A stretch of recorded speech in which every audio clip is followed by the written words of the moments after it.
1 Samuel chapter 18. David and Jonathan. By the time David finished speaking with Saul, Jonathan's life became bound up with David's life. He loved him as his very self. Saul retained David on that day, and did not allow him to return to his father's house.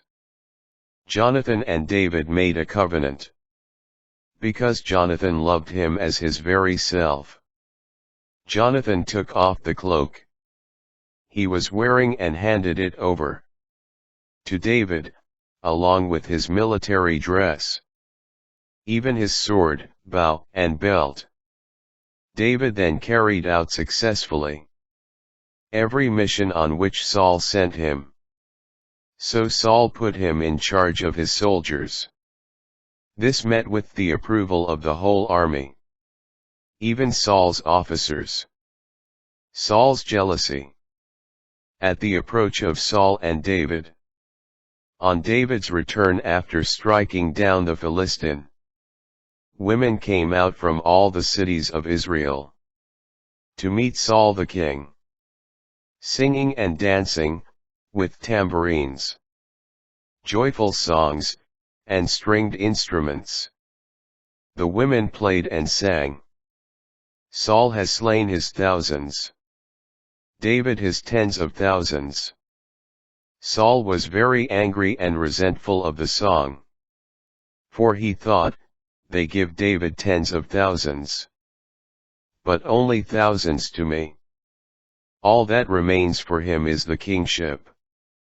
From that day on, Saul kept a jealous eye on David. The next day an evil spirit from God rushed upon Saul, and he raged in his house. David was in attendance, playing the harp as at other times, while Saul was holding his spear. Saul poised the spear, thinking, I will nail David to the wall. But twice David escaped him. Saul then began to fear David, because the Lord was with him, but had turned away from Saul. Saul sent him out of his presence, and appointed him a field officer.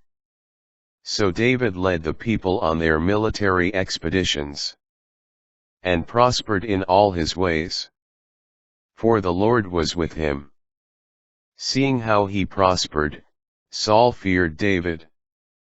But all Israel and Judah loved David, since he led them on their expeditions.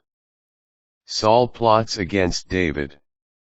Saul said to David, Look, I will give you my older daughter, Merab, in marriage if you become my warrior, and fight the battles of the Lord.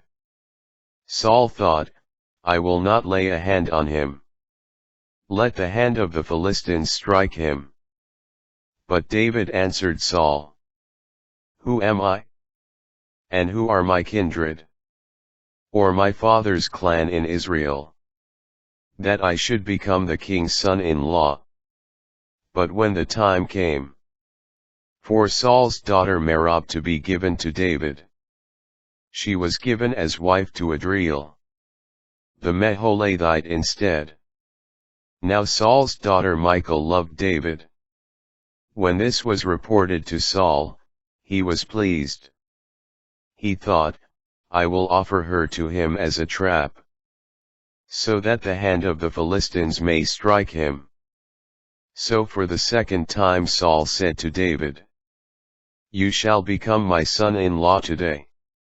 Saul then ordered his servants, Speak to David privately and say, The king favors you, and all his officers love you.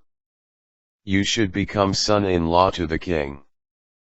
But when Saul's servants mentioned this to David, he said, Is becoming the king's son-in-law a trivial matter in your eyes?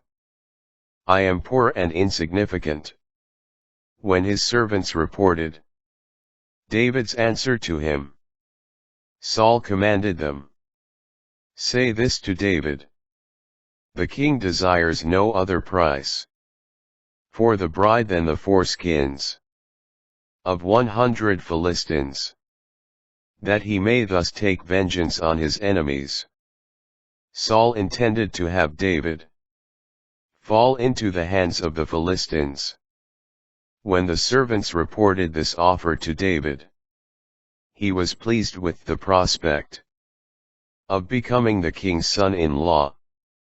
Before the year was up, David arose and went with his men, and slew 200 Philistines.